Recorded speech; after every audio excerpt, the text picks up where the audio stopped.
Hello and welcome, everyone. My name is Dane Menke. I am the Digital Marketing Manager here at Regenesis and Land Science. Before we get started with the webinar today, I have just a couple of administrative items to cover. Since we're trying to keep this under an hour, today's presentation will be conducted with the audience audio settings on mute. This will minimize unwanted background noise from the large number of participants joining us today. If you have a question, we encourage you to ask it using the question feature located on the webinar panel. We'll collect your questions and do our best to answer them at the end of the presentation. If we do not address your question, we'll make an effort to follow up with you after the webinar. We are recording this webinar, and a link to the recording will be emailed to you once it is available. In order to continue to sponsor events that are of value and worthy of your time, we will be sending out a brief survey following the webinar to get your feedback. Today's webinar will focus on 6 pilot scale studies evaluating the in-situ treatment of PFAS in groundwater. With that, I'd like to introduce our presenters for today. We are pleased to have with us Rick McGregor, President of In-Situ Remediation Services Ltd. Rick has over 28 years experience in groundwater and soil assessment and remediation, has worked in over 30 countries, and has authored numerous papers on groundwater assessment and remediation. He holds a Master of Science degree from the University of Waterloo in hydrogeology and geochemistry, and is a certified groundwater professional in Canada and the United States. We're also pleased to have with us today Maureen Dooley, Director of Strategic Projects at Regenesis. Maureen has more than 27 years of experience in the remediation industry. In her current role at Regenesis, she provides technical leadership for complex soil and groundwater remediation projects throughout North America, as well as remediation design, strategy, and business development in the northeastern United States and eastern Canada. All right, that concludes our introduction. So now I'll hand things over to Maureen to get us started. Well, thank you, Dane, and welcome everyone, and thank you for your time. The topic being covered in today's presentation is in-situ remediation of PFAS compounds. So our speaker, Rick McGregor, has been a pioneer in this subject area. So almost 3 years ago, he presented data from our first in-situ PFAS remediation site. And he's going to be presenting an update on that site, as well as some information on some new data from some new in-situ sites. But in thinking about this, 3 years later, what do we know about PFAS remediation and PFAS in general? I think, one, it's still really complicated. Two, our cleanup goals. While there's all kinds of variation between states and EPA, one thing we do know is that these goals are typically quite low. Also, we've had a number of sites been investigated, so more and more sites are being identified that have PFAS compounds. And so when we're looking at options for treatment, again, here we are 3 years later, what do we know? And honestly, we have two options really in front of us. We can use groundwater extraction with sorption, or we can look at in-situ remediation with sorption. So the only field demonstrated technologies that are available are related to sorption technologies. Other things are being evaluated, but that's what is available currently. So in Rick's talk, he's going to be presenting data from in-situ application of colloidal activated carbon. Now briefly, colloidal activated carbon, or plume stop, is a micron-sized particle that's suspended in a polymer, and that allows us to inject the material readily, easily, and under low pressure, and to allow us to get widespread distribution. And this is really important because this is a sorption-based remediation, and so our ability to get this widespread distribution is critical to achieve our remediation goals. When talking about activated carbon, quite often we think about granule activated carbon, or GAC, or PAC, and those are used quite often in what you're familiar with groundwater extraction systems. But when considering in-situ remediation, it's really important to look at the particle size. So something like GAC or PAC may be 50 to 250 microns or 400 to even 1,000 microns. To be able to apply that in the subsurface is going to require high pressure injections or fracturing. When using a liquid carbon suspension or plume stop, we have a particle size of 1 to 2 microns. And in this case, we only need to have low pressure for injection. As an example, plume stop is typically applied using direct push. And if you click on the animation, you can get an idea of how it's injected and how critical it is to be able to get this distribution and cover the plume. If we're trying to achieve really low treatment objectives that are in the nanogram per liter targets, it's really critical that we get this distribution. Another point that comes up when considering remediation and using the in-situ application of a colloidal activated carbon is, how long is this remediation going to last? How long is this treatment good for? And one thing I think it's important to point out is that you have to look at this as a change in retardation factor. So when we apply plume stop or colloidal activated carbon, we're changing the retardation factor of the contaminants. So a retardation factor of a contaminant itself, if it's a number of 1, that means it travels with groundwater velocity or at the same rate as groundwater. If you have a retardation factor of 2, it's going to travel at half the speed. So the natural retardation factor for PFOA and PFOS is 3 and 19 respectively. But once you add the plume stop with the colloidal activated carbon, your retardation factor may go to 500 or 5,000. How that translates is, if you, for instance, have a site where you've applied a plume stop barrier at a mid-range dose, you can have a retardation factor at somewhere from 80 to even 4,000, depending on what the concentration of the contaminant is itself. And if you look at PFOS, your retardation factor may be as high as 10,000 for a concentration of 10 parts per billion, which is still on the high side for something that we may observe in a typical PFOS contaminated site. And again, how that translates to a remediation and how long your treatment may last, if we have a plume stop barrier with a dose that's, again, a mid-range dose of the plume stop, a width of 16 feet, an average seepage velocity and an influent concentration of 100 ppb, which again is on the higher side for many of the sites that we see with PFAS contamination, the transit time across that barrier may range from 57 years for PFOA or 200 years for PFOS. So what this translates to is you can have a remediation using plume stop that's going to last decades. So during the design process, we can harness the power of models, especially existing models, and that allows us to refine the optimal plume stop barrier placement. So Regenesis has its own model, and we're able to incorporate the plume stop isotherm parameters into the model, and these are going to be individual isotherms for individual compounds. And then we're able to predict the longevity of the plume stop dose and ultimately optimize the dose that's needed to meet the desired longevity for the specific site. In this slide, we see a conceptual figure that identifies where you may be able to place an in-situ barrier using plume stop. You may have a site that is an airport or an industrial facility or a Department of Defense facility, and you may have concern about down gradient receptors. You're able to use plume stop to very immediately stop the migration of the PFAS compounds.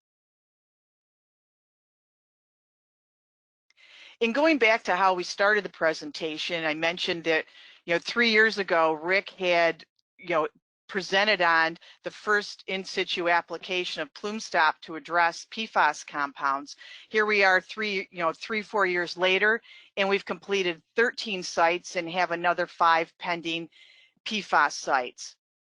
So with that, I'll be happy to pass this on to Rick and start the presentation.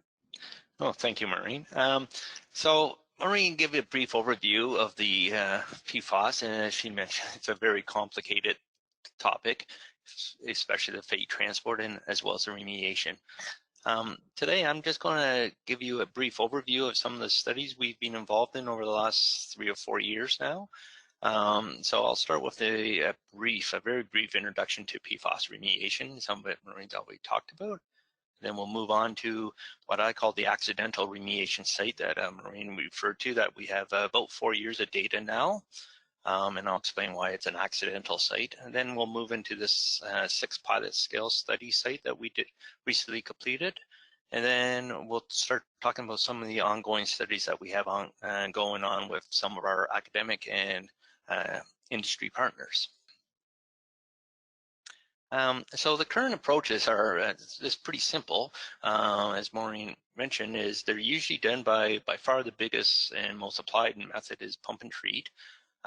Using absorptive-based materials, your granulated activated carbon or ion exchange resin, or combined to both those are combined to treat the groundwater.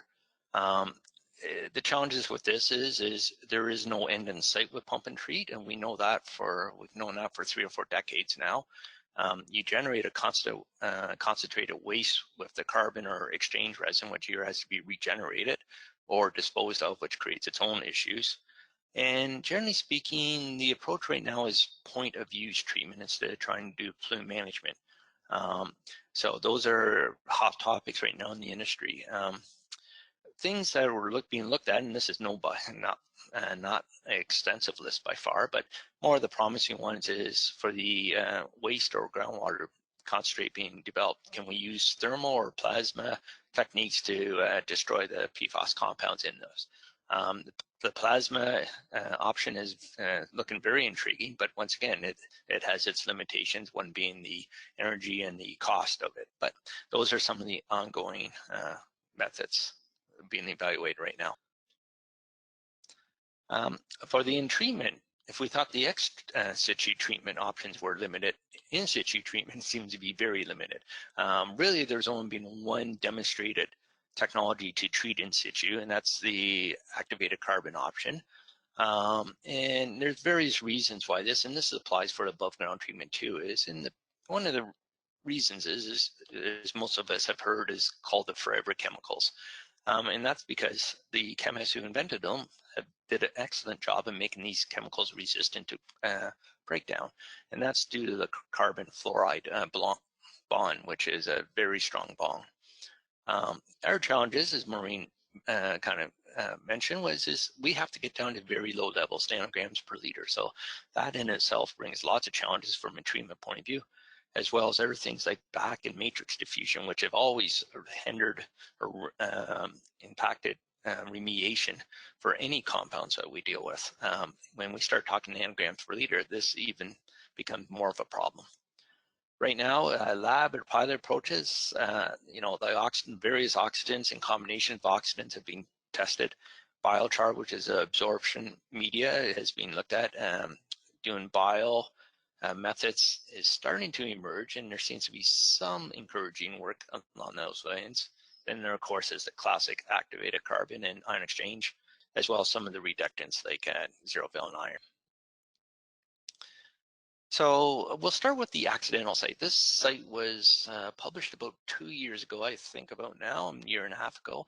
And it was a site here in central Canada that we're involved in because we're treating the petroleum hydrocarbons in the groundwater that were residue after an excavation was done. The hydrocarbons were, I would say, moderate concentrations here, with BTEX being about 300, the gas range about 2,000, and the diesel range about 3,500 micrograms per liter. So we did our design and chosen our reagents based on that. So we had chosen using plume stop to take care of the residue at the site. When we got to the site, literally the day we were going to start injections, the environmental consultant on site had mentioned had a small fire training pit at the site in this building that actually you can use for fabric coating too. So I don't want to say alarm bells went off my head, but at the time I said, oh, And so I grabbed some groundwater samples just before we injected and submitted them to a lab. Back at this time, there's very limited commercial labs who could do the testing and very limited PFAS compounds that could be tested. So at this time, really, it was only PFOA and PFOS that were really being analyzed. But sure enough, we did the remediation, but the samples came back a couple weeks later, and sure enough, both of those compounds showed up in the groundwater. Not at nasty high concentrations, but at moderate concentrations, I guess, based on what we're finding now. So the geology of the site, and what we call glacial fuel deposit. So it's a sand with silty sand mixed in, and there's some sand lenses within it, about half an inch thick. It's a shallow water table site with water table about 3 feet below surface, unconfined. Our hydraulic connectivities are moderate. Our gradient is fairly high, but so we ended up with a fairly high calculated velocity of just less than a meter per day, which is a fairly high velocity. So, and it's key to remember here that the design here was done for petroleum hydrocarbons and not PFOS.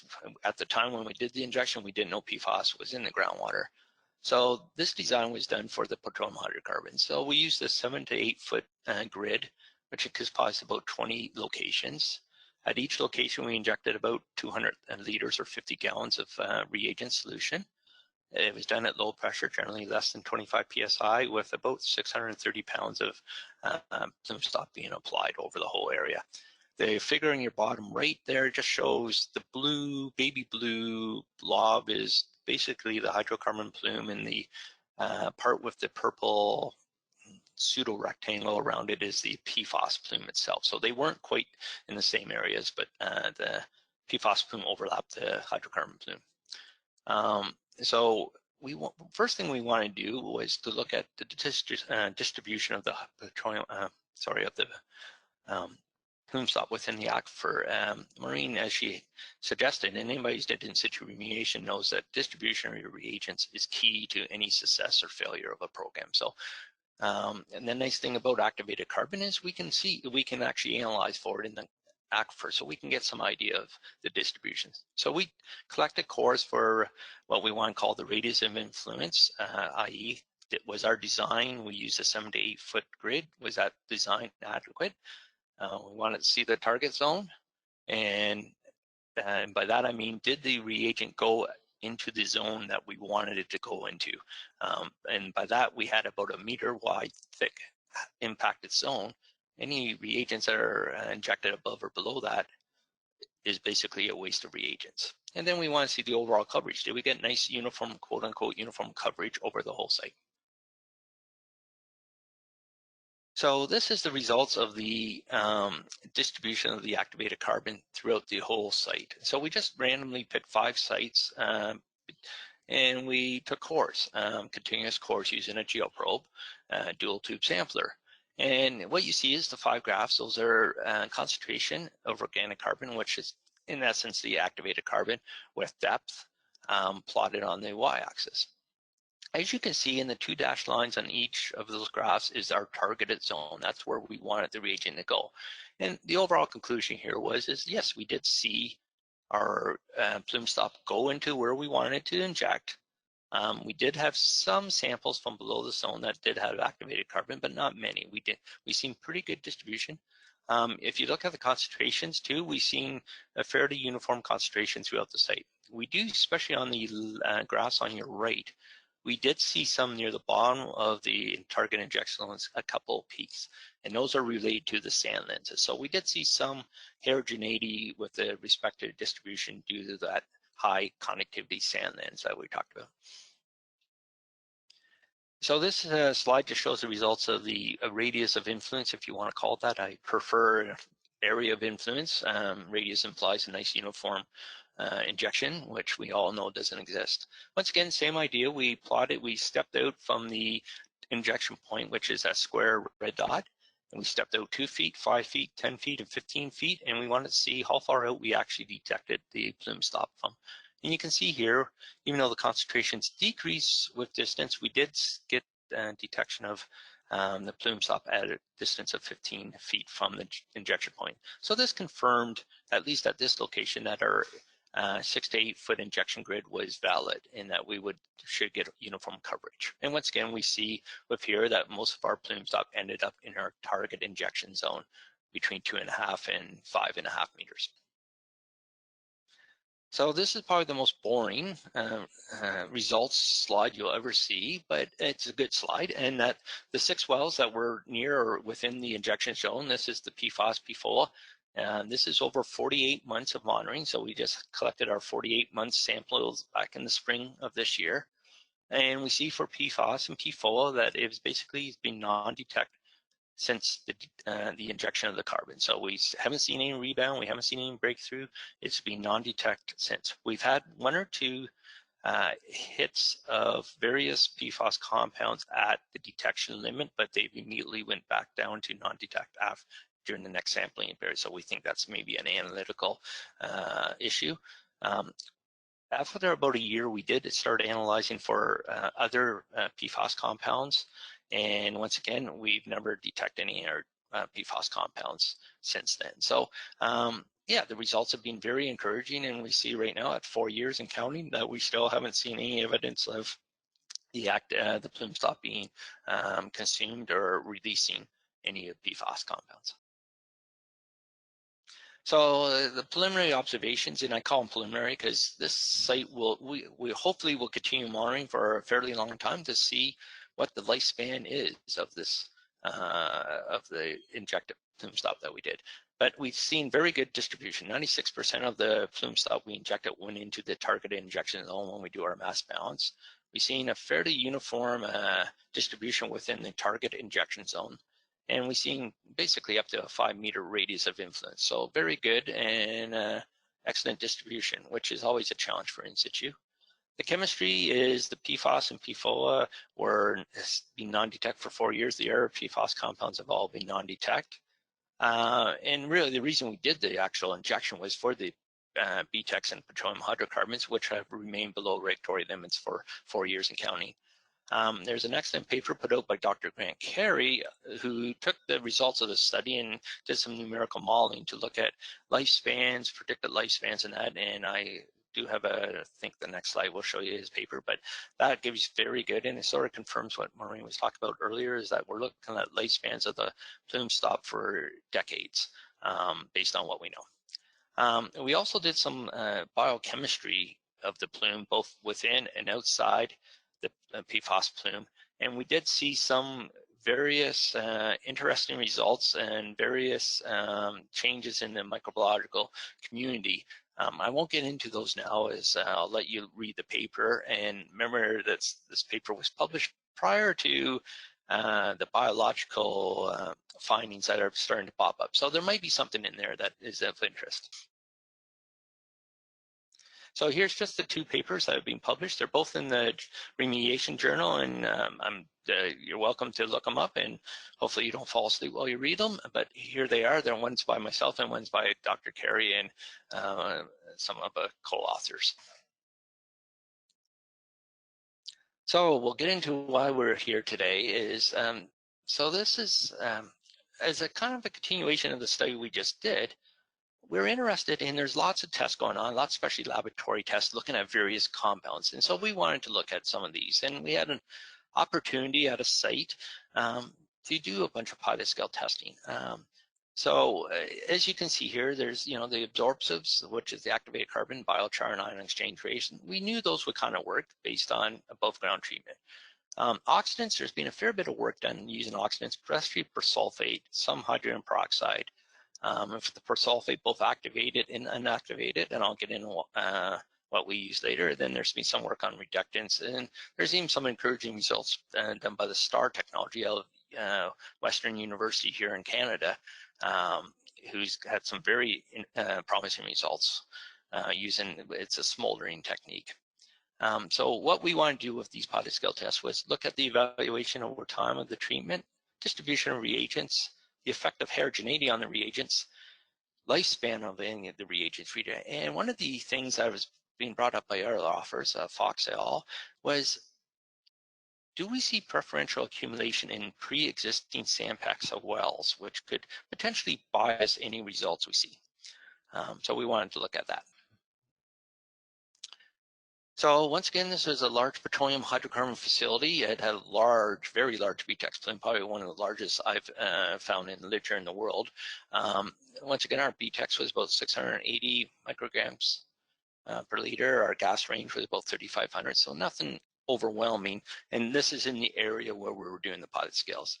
And once again, we analyzed for 22 PFOS compounds, and we found 6, and there you are. So we've seen a nice range of some very light short chain carbon right up to some 8 to 9 carbon chain compounds. So we've seen a bit of a mix. And the reason we find this at these facilities is the facilities required once or twice a year to do training for their fire department, and one of the things they use is firefighting foam as their testing. So they once or twice a year they apply firefighting foam in various areas of the site as training mechanism. So that's why we're looking for it at the site.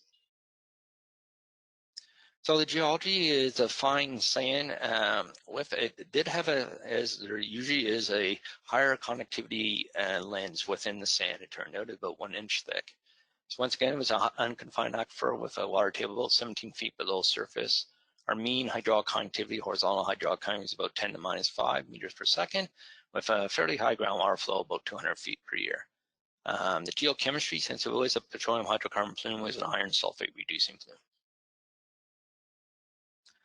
So what we did was we installed or injected 6 permeable reactive barriers or zones, so basically side by side by side.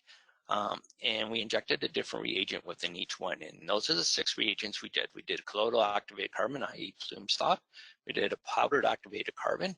We did a biochar, and we did an ion exchange, and we did a sodium persulfate and the hydrogen peroxide ones. The sodium persulfate was unactivated, and the reason we did that here is we're really concerned about mostly the BTEX from a risk point of view. Plus, the groundwater at this site has a natural temperature ranging about 27 to 30 degrees Celsius. So it has a very high groundwater temperature, which actually self-activates the persulfate. We knew that unactivated persulfate worked best for the petroleum hydrocarbons at the site, based on work done previously by myself and Dr.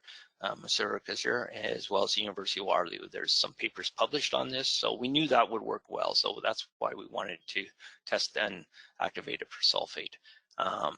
We used a fairly dense grid, a 5-meter direct push grid with geoprobe, and we injected over multiple intervals in the target zone. And on your right there is just kind of a general schematic of each pilot scale area. So you'll see the 8 injection points, plus where we took cores. The regular monitoring wells, we had 3, 1 up gradient, 1 within and 1 down gradient. Those are regular 2-inch. And we also installed a CMT within each well. And a CMT is a multi-leveled well sold by Solence in Canada here. It allows for very discrete vertical samples. They're about 6-inch screens, and you can put the screens anywhere you want. So we installed that just to get a better idea of flux zones and vertical distribution of the PFOS within the shell aquifer. So groundwater monitoring, we're looking at the common, as I said, the combination 2-inch and CMT wells. The typical chemistry, nothing too exciting here. We just did the regular things. We did 5 sampling events plus 2 pre-injections, so a total of 7 sampling events, basically the 2 pre-injection, then 3 months, 6 months, 9 months, 1 year, and 18 months after injection. We took lots of cores of the aquifer and analyzed them for total organic carbon, which is not quite accurate as it incorporates the activated carbon part of things. We looked at the pore water for persulfate and hydrogen peroxide, and all the cores were taken by direct push. We also did aquifer testing, and specifically we looked at the hydraulic conductivity, horizontal hydraulic conductivity of the aquifer, both pre and post injection, for changes in, if we actually seen changes in the hydraulic conductivity. And the cores were taken back to a laboratory and used a flexible wall permeameter to test those. So each cell was about 40 square meters with 8 injection points. Direct push was used, and we injected all reagents at about a 10 weight % concentration. That generally will not happen. Everything's going to be customized depending on your thing, but we want to try to minimize variables. So we use a 10 weight percent. Now, a lot of these compounds are very effective at 10 weight percent. Some is higher, as in hydrogen peroxide. 10 weight percent is a bit high for general hydrogen peroxide.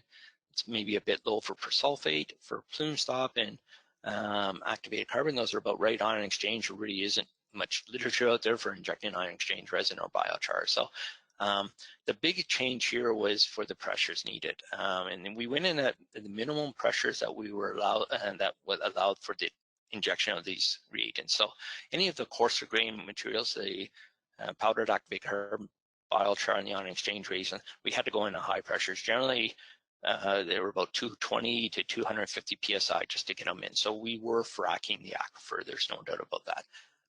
For the soluble and components, the hydrogen peroxide, persulfate, and activated colloidal activated carbon, we were generally less than 25, or sometimes we get up to 35 psi. So this is some slides of hydraulic conductivity, one core taken in each cell pre and post injection.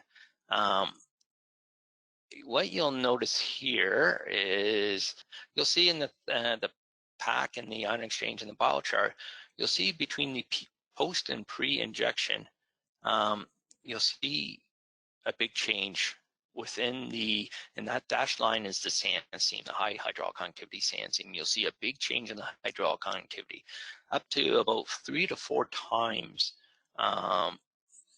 higher post-injection.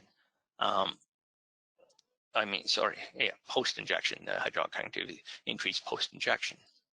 And at first that seems counterintuitive because you think you're injecting a salt that should plug the aquifer, or may plug the aquifer.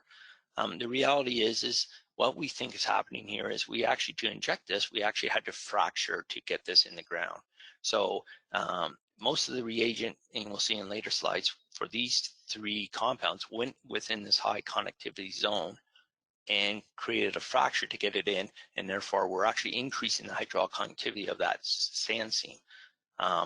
How that impacts the mass flux and other treatment properties of those reagents with time, well, we'll see those results later, but that's what we think was happening there, is we're seeing a fracturing of that sand seam, and we'll see what the effects of that later on. The other thing is the samples were collected about 24 hours after the injection was done. So they were collected very quickly. Actually, almost all the results here you'll see were collected with respect to cores 24 hours post-injection. So this just summarizes, but what you see is almost an order of magnitude change in some of the hydraulic conductivity change within the pack, biochar, and ion exchange after the injection. So we think that's once again due to the hydraulic fracturing of the sand seam.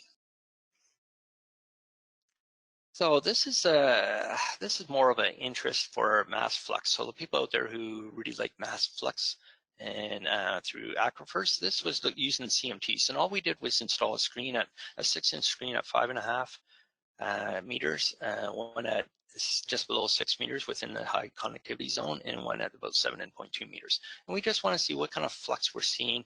Do we see a vertical distribution of the PFOS with depth? And you'll see in all 3 or all 4 profiles here provided that we see a vertical distribution of the PFOS compounds, with the exception of the, and this is post-injection, with the exception of the colloidal activated carbon, which showed a more uniform distribution with depth. And we'll get into the reasons for that. This is after about 1 year treatment. So this just summarizes. We've seen a breakthrough within the target zones of all the compounds except the colloidal activated carbon. We see the highest flux by almost order of magnitude within the high K zones. No surprise there. We've seen the low carbon chain length PFOS compounds break through before the higher number of carbon chain PFOS, which is not unexpected, especially for absorption-based media. So you have to sit back and how this impacts our treatment systems and our monitoring. Are large screens not representative of the potential mass loading? I think there's been a long time argument out there that they don't.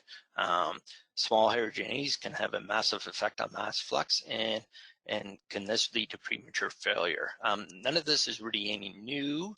It's not new, but it's stuff that just confirms that we need to look at these things on a small scale sometimes, especially when contaminant remediation.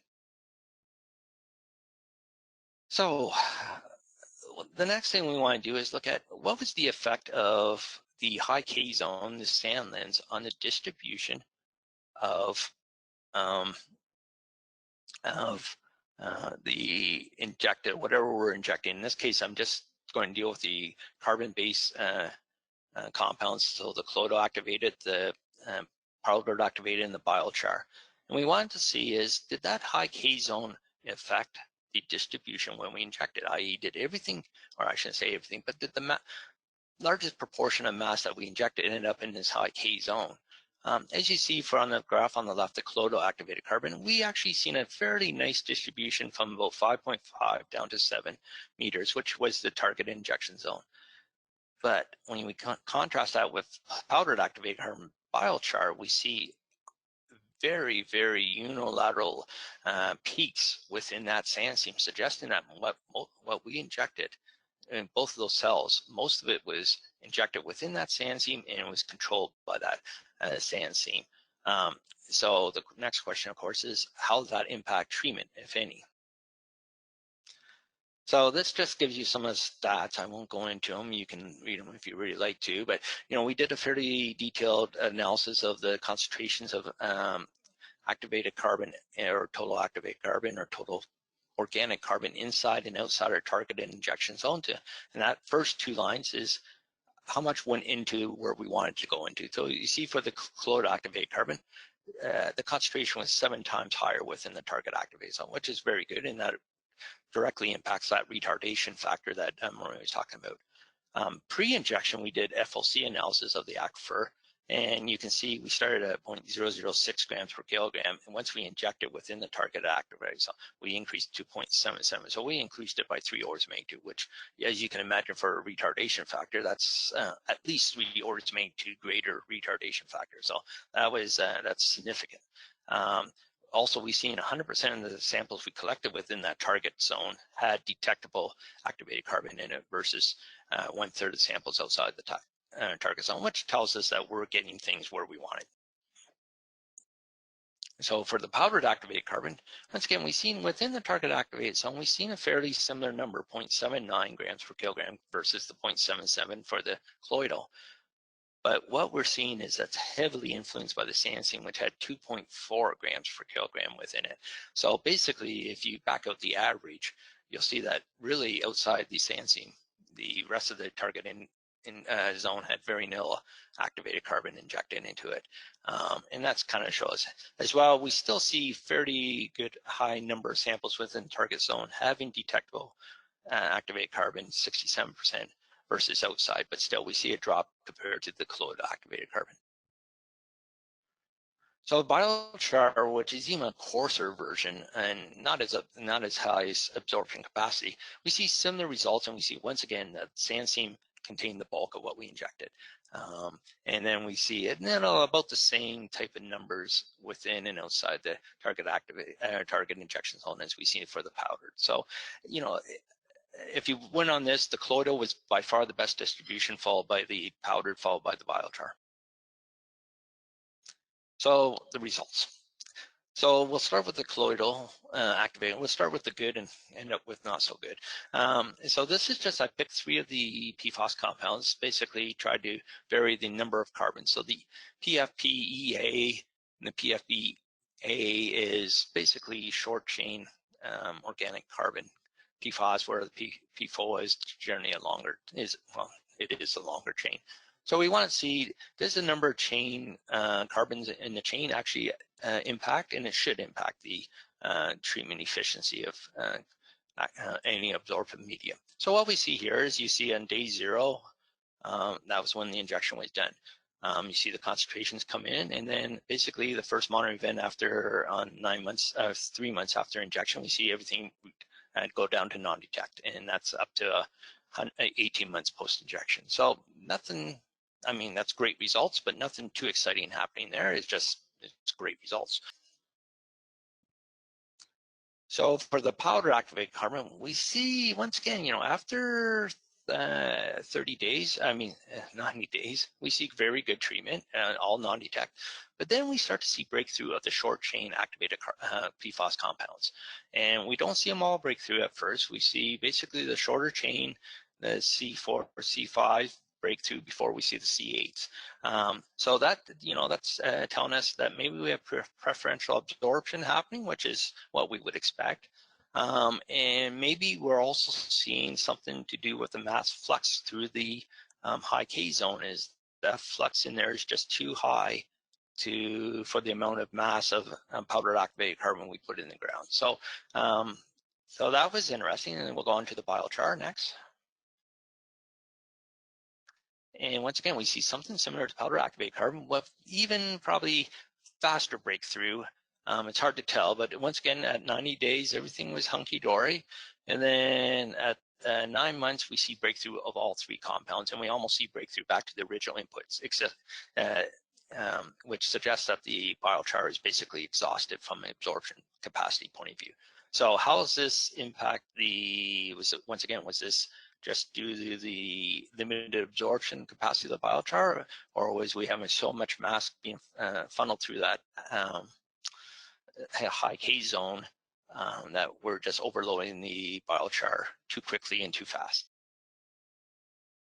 So hydrogen peroxide. Now, I'm not going to joke with anybody. We expected no treatment from hydrogen peroxide. We just did it because we had other motives at the site as well as the PFAS. So in this case, what we seen was what we expected, zero treatment whatsoever. And actually we see some production of some of the lighter, appears to be some actual production of some of the smaller carbon chain PFOS compounds, but we can't really say for sure, but we suspect that we might be seeing some production of that from precursors and such thing. So the sodium persulfate, remember, it was unactivated because we had the high temperature. We weren't quite sure what to expect for this. Persulfate has shown, I guess, mixed results with respect to PFAS. So we weren't quite sure what we were injecting. Now we were going in at a lower concentration and we weren't activated, but we do have heat activation, which is generally considered one of the more aggressive activation types for persulfate. So but what we see here is we did see some treatment of PFOA, so the longer chain carbon, but we see nothing for the shorter chain. So, and then once again, that was gone after 90 days. And then we're back to basically input concentrations. And I should mention that all these samples were collected at MW2, which is in the middle of the barrier for all this, for all the tests. Ion exchange resin was probably the most interesting of them all. We expected very good results. We don't know if ion exchange resin is practical. It's very expensive. But we were expecting very good results from this, and we did get very good results for the first 6 months. And then we started seeing this preferential breakthrough with the lighter chain coming through first, and then followed by the progressively more longer chain PFAS. But once again, since we think this premature breakthrough, and we're calling it premature breakthrough, is probably related to the distribution of the ion exchange within the aquifer, i.e. it's mostly gone into the sand seam, high conductivity sand seam, and as well as the subsequent mass loading due to the increased hydraulic conductivity of that seam after injection. So we think that's probably what's causing this. But right now we have nothing definitive to say that. But anyway, these were probably the most interesting results. So what we've seen was we had breakthrough for all the PFOS compounds within all the test cells, with the exception of the colloidal activated carbon. The hydrogen peroxide and persulfate, as was expected, really had complete breakthrough in 90 days or less.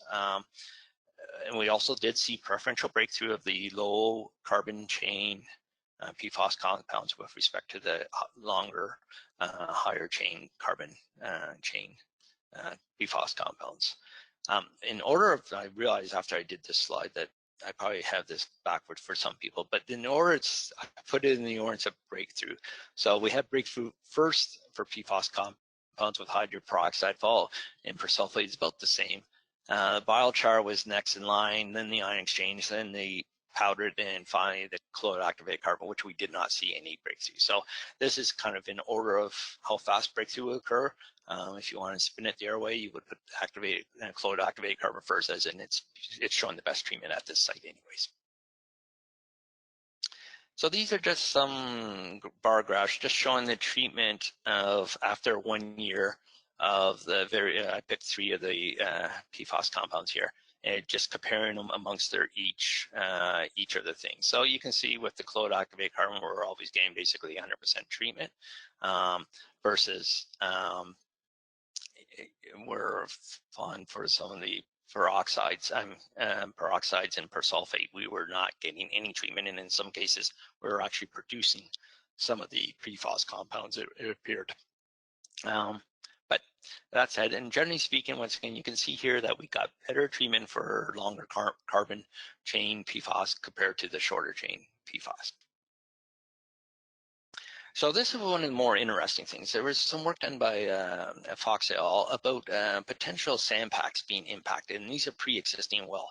And the idea, the hypothesis was, when you're injecting something that's coarse or particle, could it accumulate in the well screen? Basically, the well screens are designed to remove particulate and fines.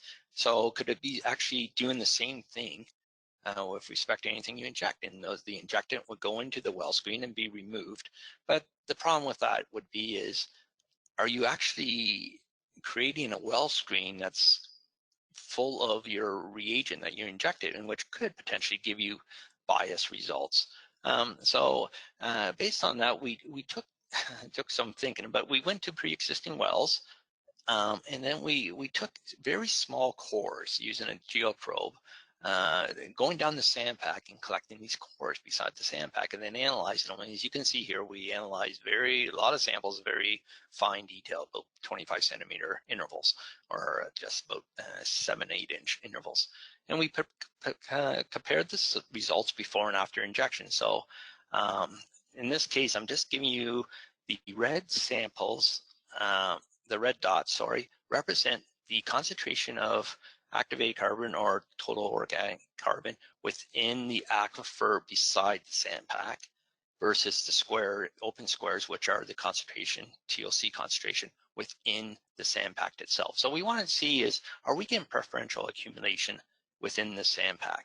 And you can see with colloidal activated carbon, no, it looks pretty good. There is some jumping around there, but if you actually do the mean and standard deviation, the sandpack has less activated carbon in it than the surrounding aquifer.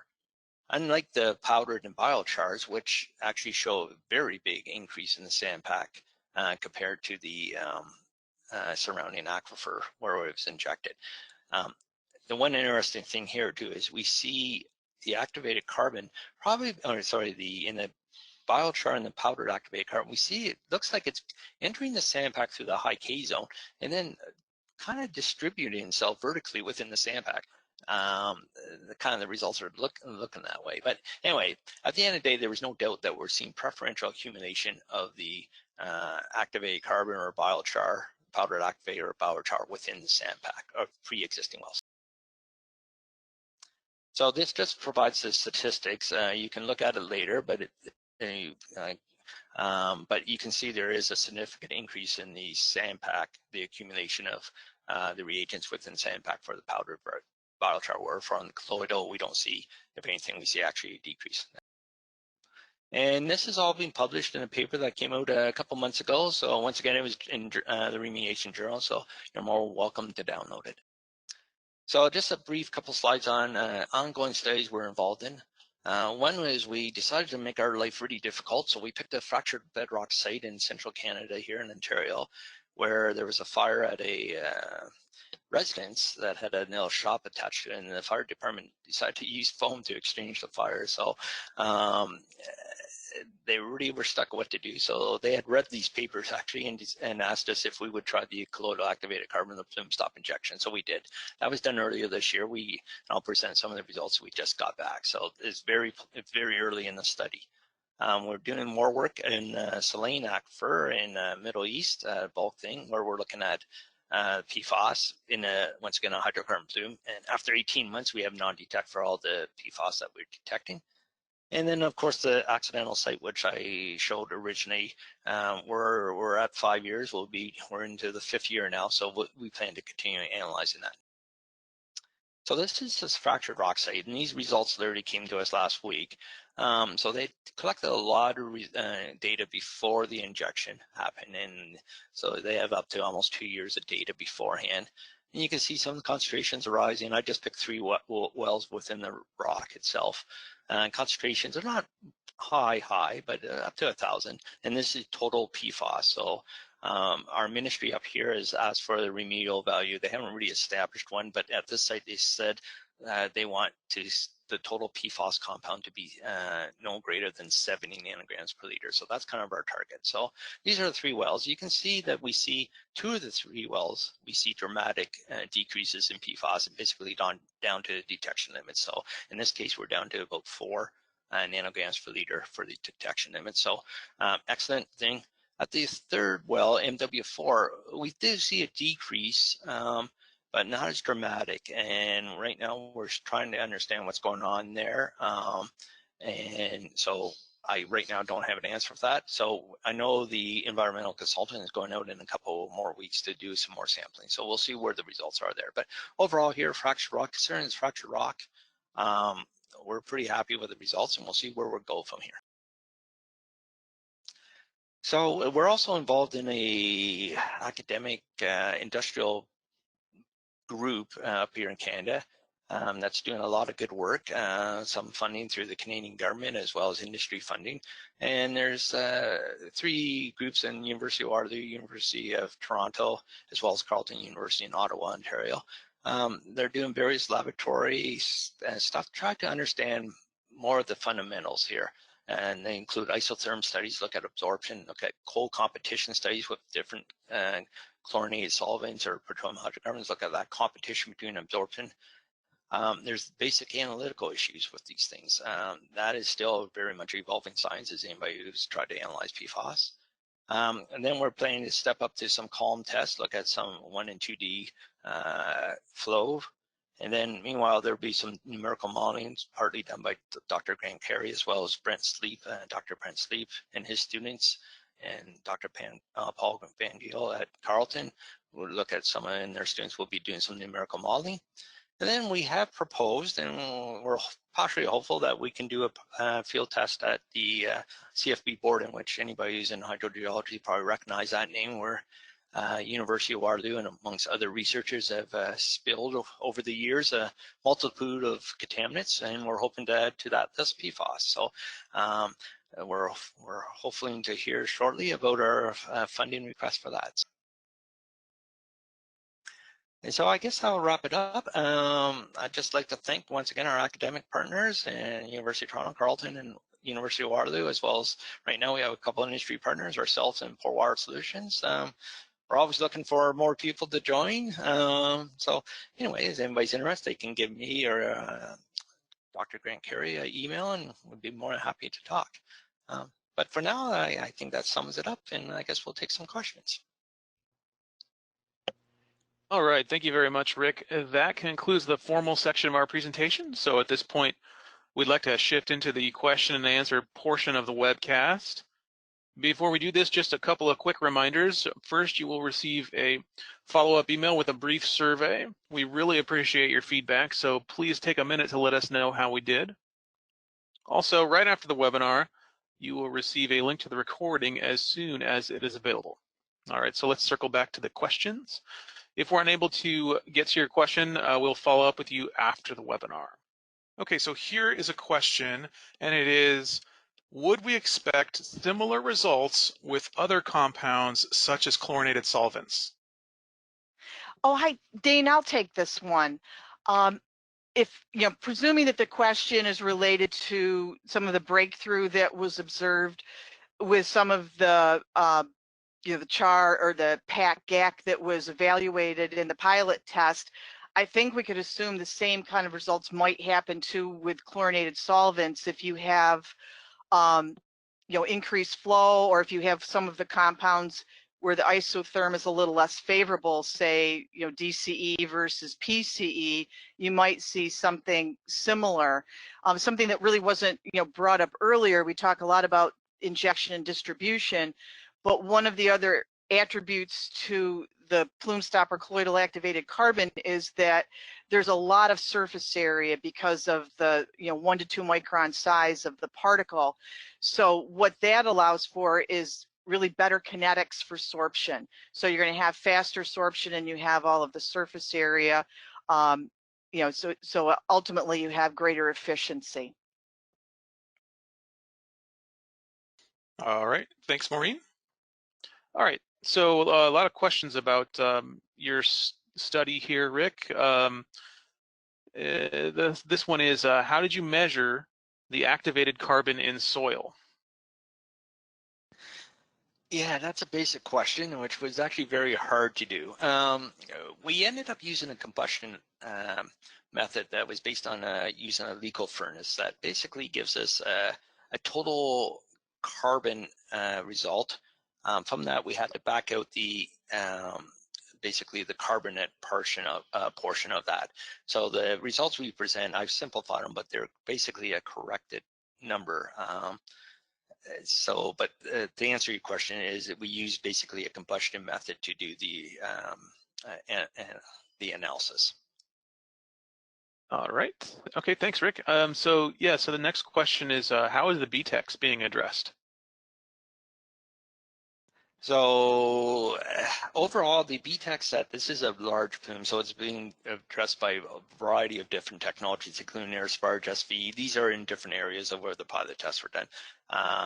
There's been some other plume stop applications in some areas. There's been some chemical oxidation done in some areas. So this test was done, and some of those results of those tests have been actually published previously, and anybody's interested, I can forward those papers. In this case, these pilot scale tests were kind of done to look at BTEX, but more specifically look at the PFOS in specifically is where these tests were done for the PFOS. The other BTEX was being done by other things. So what we envision overall is ideally we can get one technology that can treat everything. The reality is we're probably looking at some sort of sequential treatment or some sort of hybrid treatment where we're using different technologies, just different things, because we also have MTBE and TBA in this plume, which is, as anybody knows, can be problematic from a treatment point of view too. All right, thank you very much, Rick. So the next question is, how did you sample to measure the TOC in the sand pack? So we sort of talked about it, and I glossed over it pretty quick, but we basically used a very small sampling tube, which is about 3/4 of an inch in diameter. And we basically went down, not quite beside the well, but between the well and the annulus, within the annulus of the borehole, and direct pushed and collect the samples that way. So we used a modified method of it. It's called the Starr-Ningleton method. It was published back when I was a grad student, so that was a long time ago, probably in the early 90s, late 80s. So it's basically, it's kind of a direct push method, but it's that's you get in more tighter spaces. All right. Okay, so next question is, how long after the injection did you collect data to measure groundwater flow? And how did you measure the change? So we collected the cores for hydraulic conductivity approximately 24 hours after the injection was done.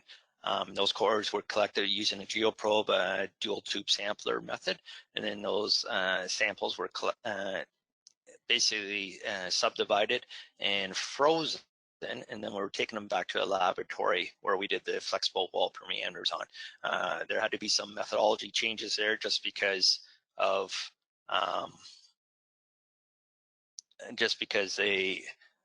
the flexible wall parameters deal with a certain size, so we had to do some modifications there, but that's basically how they were done. All right, thanks, Rick. So here's another question. It is, how do you most effectively inject or install plume stop and confirm adequate distribution in the high flux regions? So we always generally speaking, in overburdened deposits, we always prefer to use direct push. There are a variety of different direct push methods out there. There's approaches, there's tops down, bottoms up. In this case, we used the bottoms up method, but we used a very specialized screen that allows us to do very discrete intervals. So there are screen tools out there that can close and open on depths you want. So there are a variety of options out there to do that, but we use the bottoms up method with a small screen, injection screen. The way we confirm within the high K zone is very discrete coring using the continuous core, the dual tube, where we sample, we knew exactly where that zone was and we sampled over it, and we would actually subdivide that when we collect the core, take that sample right out and separate it from the rest of the above and below aquifer samples. All right, thank you very much, Rick. That is going to be the end of our chat questions. If we did not get to your question, someone will make an effort to follow up with you. For more information about environmental remediation services from InSitu Remediation Services Ltd, you can visit irsl.ca. If you would like to learn more about remediation solutions from Regenesis, please visit regenesis.com. Thanks again to our presenters, Rick McGregor and Maureen Dooley, and thanks to everyone who could join us. Have a great day.